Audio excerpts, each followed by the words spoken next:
6e jour du mois de mai, premier numéro du journal. Madame, Messieurs, bonsoir et bienvenue. Début ce lundi des épreuves hors session de l'examen d'État. Au total, 952 334 élèves participent à la dissertation. Ces candidats sont repartis dans 2959 centres de passation, soit 322 par centre. 13 centres fonctionnent hors frontières, dont 2 à Luanda et à Cabinda, 1 à Kampala, 1 à Kigali, 5 à Bujumbura et 4 à Kigoma en Tanzanie. Mesdames, Messieurs, restons toujours dans ce chapitre consacré aux épreuves hors session des examens d'État. Rendons-nous cette fois-ci dans l'est de la République démocratique du Congo, où le vice-gouverneur de la province du Nord Kivu, le commissaire divisionnaire adjoint Jean Romuald Ekuka, a invité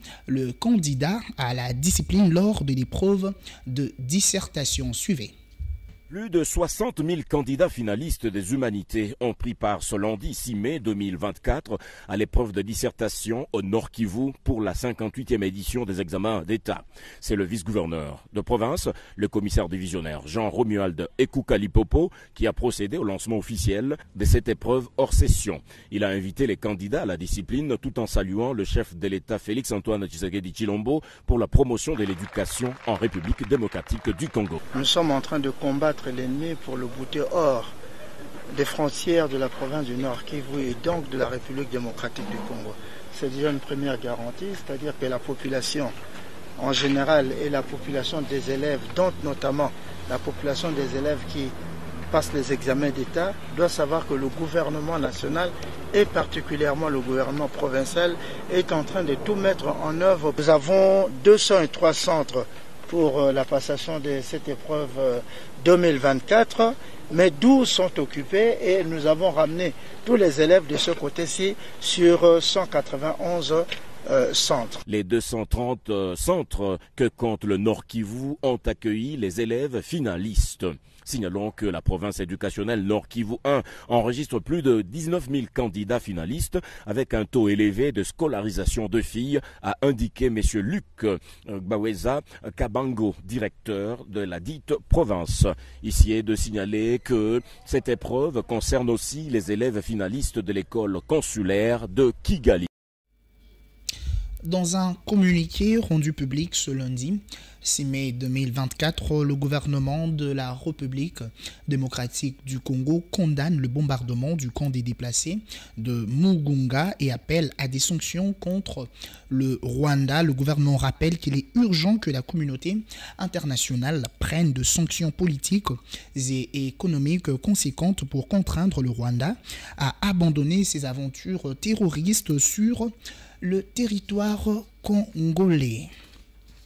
Et puisqu'on parle de la situation sécuritaire dans l'est de la République démocratique du Congo, sachez aussi que le gouvernement provincial du Nord Kivu, ce lundi 6 mai 2024, dénonce le silence coupable de la communauté internationale face aux crimes commis dans l'est de la République démocratique du Congo. Ce communiqué intervient après le bombardement du camp de déplacés le vendredi dernier par les terroristes du M23 soutenus par le Rwanda. Priska Luanda, conseillère principale du gouverneur du Nord Kivu, l'a dit dans ses propos recueillis par Benjamin Mungedi. L'armée rwandaise et ses supplétifs du M23 ne cessent d'endeuiller la population congolaise en général et celle de la province du Nord Kivu en particulier.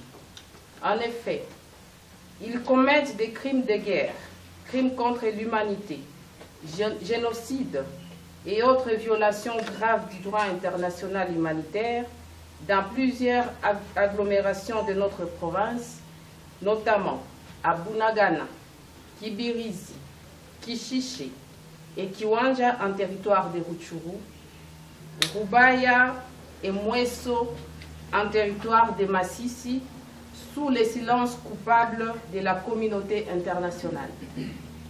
Cette cruauté se manifeste également à travers plusieurs actes barbares, dont les bombardements de populations civiles, y compris des personnes déplacées de guerre dans différents sites situés dans les environs de la ville de Goma.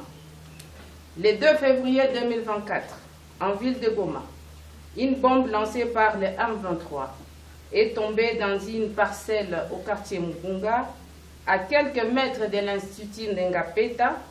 Dégâts, une maison détruite et 2 personnes blessées. Le 6 avril 2024, en ville de Goma, une autre bombe est tombée aux environs des 18 h dans le site des déplacés de Chabindu, situé dans le quartier Mugunga, avec un bilan de 2 décès, 1 blessé et 50 abris détruits. Le 6 avril 2024, à 20h40, une autre bombe est tombée dans le site de Lushagala, sur la route en plein marché des fortunes. Il y a eu des dégâts tant matériels qu'humains. Le vendredi 3 mai 2024, l'armée rwandaise et ses supplétifs du M23 ont délibérément ciblé, sans foi ni loi, les sites de déplacés internes de la 8e CEPAC au quartier Lac Vert, en larguant plusieurs bombes, selon les investigations menées par nos services spécialisés. Comme recommandation, sur base de tous ces faits avérés, le gouvernement provincial du Nord Kivu souhaite voir la Cour pénale internationale ouvrir immédiatement une enquête sur les crimes de guerre, crimes contre l'humanité, génocide et autres violations graves du droit international humanitaire commis par l'armée rwandaise et les M23 depuis 2022 à ce jour, notamment les bombardements des camps des déplacés de guerre dans les environs de la ville de Goma et exécutions sommaires dans d'autres agglomérations. Chose promise, chose faite, le président de la République, Félix-Antoine Tshisekedi Tshilombo, a interrompu son séjour à l'étranger. Il a donc regagné la capitale congolaise le week-end dernier, ce retour abrupt du chef de l'État congolais et corollaire au bombardement de la cité de Mugunga à Goma, dans la province du Nord Kivu. Changeant à présent de chapitre, la Commission électorale nationale indépendante confirme la tenue de l'élection des sénateurs dans les provinces du Nord Kivu et du Mai-Ndombe, ainsi que l'élection des gouverneurs et vice-gouverneurs de la province du Mai-Ndombe par les députés provinciaux en date du 26 mai prochain. Dans le communiqué publié par la CENI ce lundi, c'est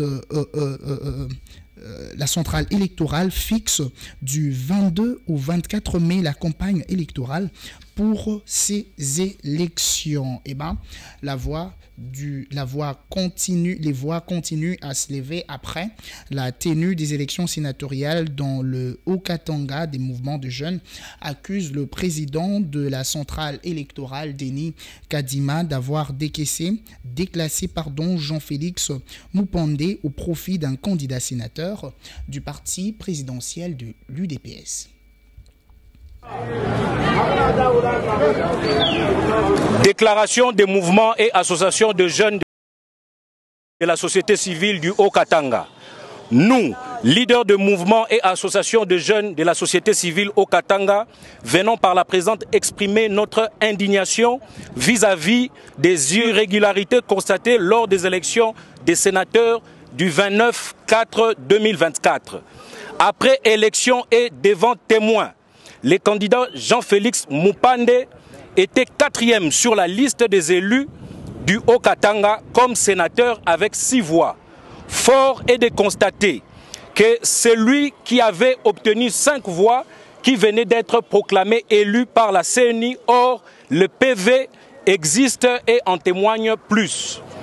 Monsieur le secrétaire de la CENI au Katanga, même si vous pourriez prendre en compte le seuil, cela ne tient pas debout car 48 députés provinciaux, dont 47 présents ces jours-là à l'Assemblée provinciale, le seuil était de 12 par liste et avec les preuves à l'appui, aucun politique n'a atteint le seuil.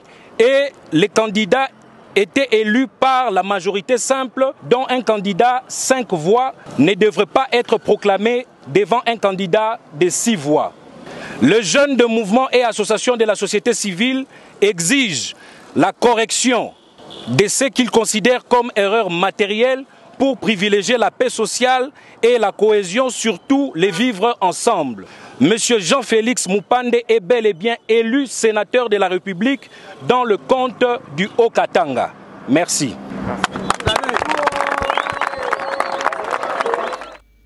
L'Union pour la nation congolaise soutient le réquisitoire du ministère public sollicitant l'annulation des élections du gouverneur et vice-gouverneur du Congo central. C'est ce que rapporte Magloire Landou, secrétaire interfédéral adjoint de cette famille politique.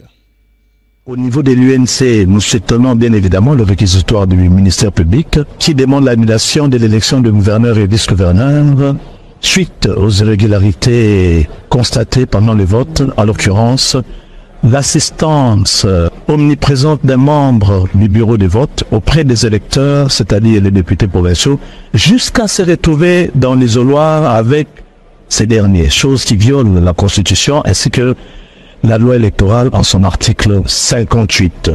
Deuxièmement, les fichiers électoraux utilisés pour le cadre de cette élection au niveau de la province du Congo central étaient un fichier corrompu dès lors qu'il y a eu un électeur qui a voté et qui n'en avait plus qualité, puisque ayant renoncé à son mandat de député provincial pour opter pour son mandat de député national.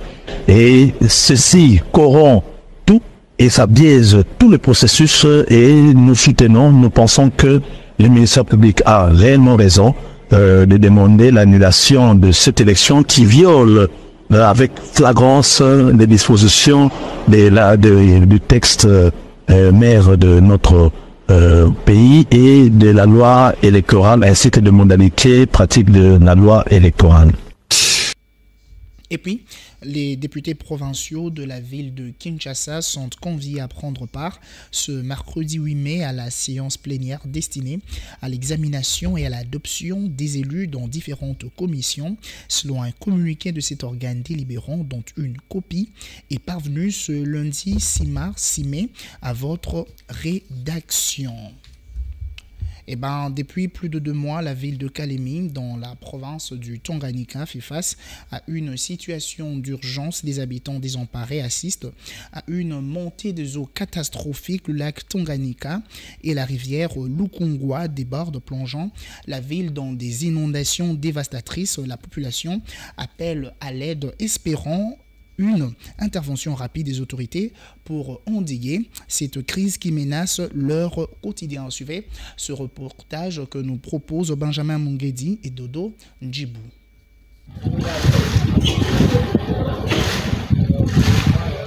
Depuis 2 mois maintenant, la ville de Kalemi, située dans la province de Tanganyika, est confrontée à une catastrophe naturelle d'une ampleur dévastatrice. Les eaux montantes du lac Tanganyika et de la rivière Lukuga ont provoqué des inondations massives, plongeant la ville dans un état de paralysie. Dans le quartier d'Ave, où les rues se croisent avec le boulevard Lumumba, la vie quotidienne est suspendue. Le commerce sont fermés, les rues sont désertes et les écoliers sont contraints d'emprunter de pirogues pour rejoindre leur salle de classe, un périple qui souligne la gravité de la situation. Le centre-ville n'échappe pas à cette réalité aquatique, les habitations sont submergées et les motards, qui dépendent de la circulation pour gagner leur vie, se retrouvent impuissants face à l'ampleur de dégâts. La population, exaspérée et inquiète, lance un appel désespéré aux autorités pour obtenir de l'aide. Eza nango makambo nini ya autorité basa nini batala bakosala nini po tosala nini po basonga biso po na façon oyo tala bato ne baonyokam en tout cas vraiment epesa biso nini susi makasi tala lelo na auto suma nini presse ngoko na moto lelo kofili susu makambo nini mai leka eza na mai obimini kotaki sebo oui chez Rubungo là so ane baby kota nini nani côté à Dave marché réfugié place wana ebebi lisusu yango wana ozomona banini batie babato na place wana. Troisième place ekomi sikoyo na ville précisément na nini na Brasimba nyonso antoka eza na mai ville mobimba eza na mai. Donc difficulté ekomi monene kotambola ekomi passe neti biso bamotard tomatisi talo po mai ezobebisa bapiese ya bamoto ntango nyonso atokotisi piese ya sika lelo piese ebebi yango wana nyonso bapieton nde bakomi bavictime. Tala ndenge baotambola bamama na biso bomatisa maputa baotambola bolumbu boye ezosala soni mpenza e baautorité na biso babongisa biso nanu banzela po soki nzela eza bien vi mpe kozala pete. Mikolo nyonso tozosala mai nde okuta biso eyokokotela biso ndenge ya kosala ezali te kokimela toyebi te tokima wapi nde boye tovandi awa na mai toza na place ya kovanda te bo mai euti na Tanganyika ebandaki kuna mosika me ekokomela biso awa ça fait déjà 2 semaines oyo bambula nyonso ebetaka ekomaka boye te kaka yo nde ekokotela biso bo biso susi na biso eza kosalisa biso ndenge nini mai oyo ekita po tovanda malamu toyebi te ndenge ya kovanda po soki gouvernement eza na moyen esalisa biso to mosala bapesa biso ata mosala mosusu. Cette crise met en lumière la vulnérabilité de Kalemi face au changement climatique et aux événements météorologiques extrêmes. Alors que les eaux continuent de monter, les habitants de Kalemi attendent une intervention rapide et efficace pour prévenir une tragédie encore plus grande. Les autorités sont appelées à agir sans délai pour fournir un soutien vital aux résidents affectés et pour mettre en place des mesures préventives afin d'éviter que de telles catastrophes ne se reproduisent plus à l'avenir.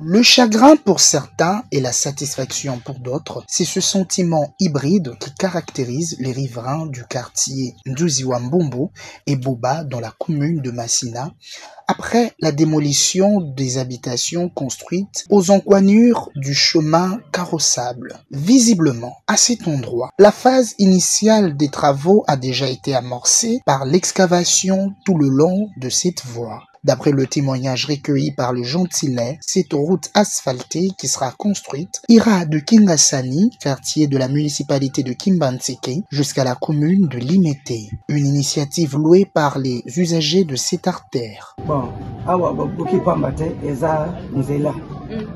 Bazocha magadam. We ko banda kuna likolo na Kingasani ti ekende ti Limete.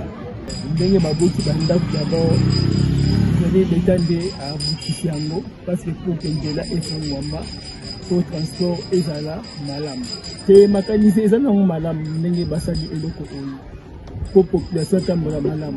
Du côté des victimes, la morosité est dans son comble. Bon, oyebi na likamnos moi regret zangate regret zangate ndenge ba pandi mais oyebi ke bazosala eloko ya bien. Rappelons que la construction de cette chaussée fait suite au besoin de désengorger le trafic routier dans la métropole congolaise. Insalubrité dans la ville de Kinshasa, le rond-point Kitambo, magasin dans la municipalité de Ngaliema s'est transformé en un véritable dépotoir. Plusieurs amas d'immondices émaillent ce carrefour qui débouche notamment vers la cité de l'Union africaine, résidence officielle du chef de l'État. Dans ton site touristique, le rond-point Kitambo magasin, situé dans la commune de Ngaliema, au nord-ouest de la mégalopole congolaise, se transforme en une véritable décharge publique. Les immondices, composés principalement des bouteilles et d'autres objets en plastique, constituent un décor hideux exhalant une odeur nauséabonde sur ce carrefour débouchant vers la cité de l'Union africaine, résidence du chef de l'État, et vers plusieurs quartiers dont Montfleury, Macampagne, Pompage et UPN. Sur place, alors que la population décriait l'état défectueux de ce rond-point, une équipe diligentée par la structure Kinbopeto s'est rendue à cet endroit pour l'évacuation des ordures. Assainir la capitale congolaise est un devoir qui devrait faire l'objet d'un effort conjugué entre les autorités compétentes et la population. Sans cela, le règne de l'insalubrité ne connaîtra pas sa décadence. C'est la fin de ce journal. Madame, Messieurs, merci de l'avoir suivi.